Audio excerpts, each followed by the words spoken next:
Hello दोस्तों, नमस्कार। मैं डॉक्टर सुरेंद्र प्रसाद खंसली, ज्योतिष आचार्य। आज आपके साथ में जो मेष राशि है, एरीज साइन है, उसके बारे में हम बात करेंगे। और एरीज के लिए इसलिए भी ये बहुत महत्वपूर्ण हो जाता है कि 18 महीने तक वहाँ पर जो राहु हैं, राहु का विचरण हो रहा था। और अभी जो है 30/10/2023 को वहाँ से राहु ने अपना जो हाउस था, अपना जो घर था, अपना जो भाव था, वो बदल दिया है। और अब राहु चले गए हैं उससे नेक्स्ट हाउस में, मेष के ठीक द्वादश भाव में।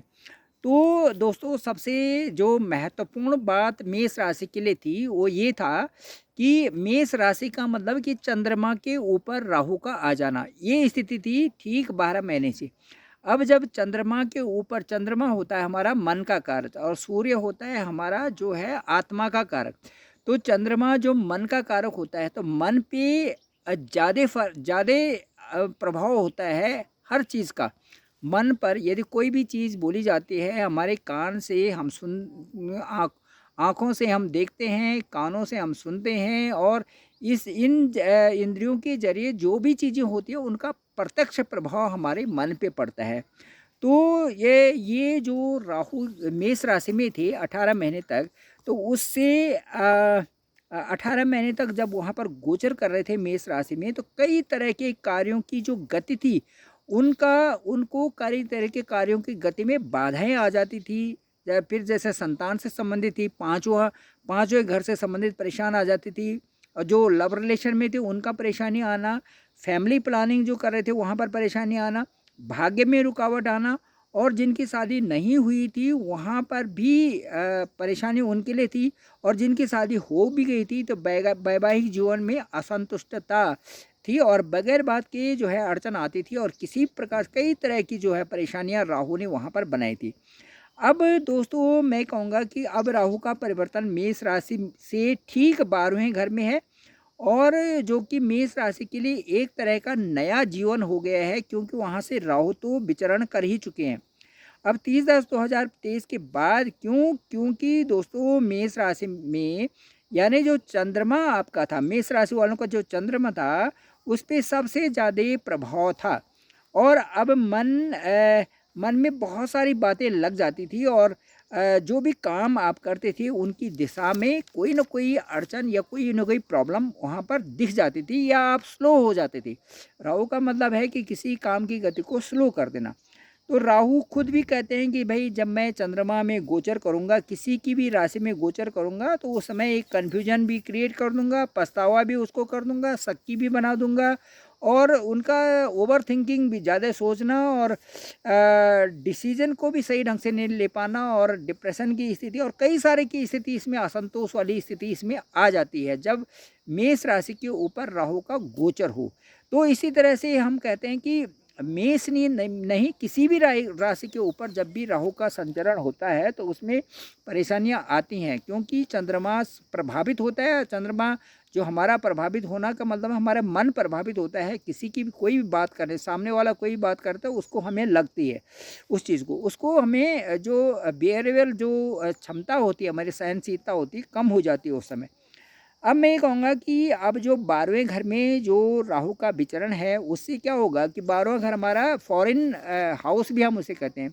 तो फॉरेन एक्टिविटीज़ बढ़ेंगे, या मतलब दूर से आपको प्राप्तियाँ होंगी, या दूर से आपका संबंध होगा, या दूर से आप जो है कई सारी चीज़ों को प्राप्त कर सकते हैं, लाभ की स्थिति बनेगी। या आपने फॉरेन में अप्लाई किया है तो आपको उसमें जो है इस समय प्रगति मिल सकती है। और यदि आप कोई लैंग्वेज भी पढ़ रहे हैं, बाहर की कोई भी लैंग्वेज भी सीख रहे हैं, तो वो आपके लिए बेहतर होगा इस समय सीखना। तो मैं ये करूँगा कि अब आप ईश्वर पे भी विश्वास करने लग गए हैं थोड़ा-सा, और 12वें भाव में आने का मतलब है बदलाव तो आना ज़रूरी है, और थोड़ा आपका बैंक बैलेंस भी बढ़ेगा। आप सोचने लग रहे हैं कि भाई थोड़ा-सा बैलेंस भी होना चाहिए, और खर्चों पर थोड़ा कंट्रोल भी होना चाहिए। तो इस तरह से, और यदि चेंज भी आपकी लाइफ में कुछ आता है तो वो भी अच्छे के लिए है। और आपकी राशि यानी चंद्रमा से द्वादश भाव में राहु है, तो आप राहु की दृष्टि से आप अपने बोलने के पर भी कंट्रोल करें, परिवार में भी थोड़ा कंट्रोल करें। लोग आपको कई तरह की बातें भी कर सकते हैं, राहु द्वादश भाव में है, इसलिए आपके उसमें वातावरण में कहीं कमी आ सकती है, चाहे दोस्तों से हो, चाहे घर में हो, चाहे बाहर हो, कोई भी आपके लिए कोई चीज़ बोल सकता है, तो उसे भी थोड़ा सा आप विवेकपूर्ण ढंग से थोड़ा सा इस्तेमाल करें अपने शब्दों का और ठीक बोलें, तो उससे प्रभाव पड़ेगा। अब मैं आपको बताऊं कि राहु की अब जो दृष्टि है वो छठे घर में है, तो छठा घर होता है ऋण का, डिस्प्यूट्स का, लोन का, इन चीज़ों का, कंपटीशन का, ये सारी चीज़ें। तो कंपटीशन वगैरह एग्ज़ाम के लिए तो बहुत अच्छा हो गया। इसके साथ साथ में जो आप ऋण से संबंधित या कोई और लोनिंग प्रॉब्लम थी तो वो भी ठीक होगी, और साथ साथ में कोई डिस्प्यूट्स भी होता है तो उसमें राहु उसको संभाल लेता है। मतलब आपके बोलने की इस तरह से क्षमता आती है कि आप उसमें कामयाब होते हैं। और उसके बाद जो दृष्टि आठवीं भी होगी, तो उसमें भी मैं कहता हूँ कि आठवीं दृष्टि से जो आयु का भाव है, जो आपका एक कहीं से आपको पैसा आना है तो मिल सकता है। जो एक डीप स्टडी भी आपकी किसी क्षेत्र में, यदि आप रिसर्च वगैरह हायर स्टडी में होते हैं, तो वहाँ पर भी राहु का अच्छा प्रभाव पड़ता है।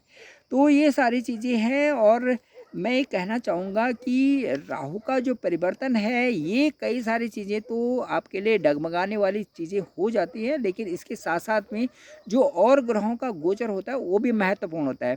तो मेष राशि वालों के लिए मैं बता दूं, सबसे अच्छी बात ये है कि बृहस्पति जो है आपके अब लगन में संचरण कर रहे हैं, राहु वहाँ से हट गए हैं। तो अभी ये अप्रैल तक बृहस्पति वहाँ पर हैं, तो आपके जो ये पांचवा स्थान है, जो आपका संबंध का स्थान है, जो आपके कई सारी चीज़ों का स्थान है, वहाँ पर आपकी प्रगति होगी।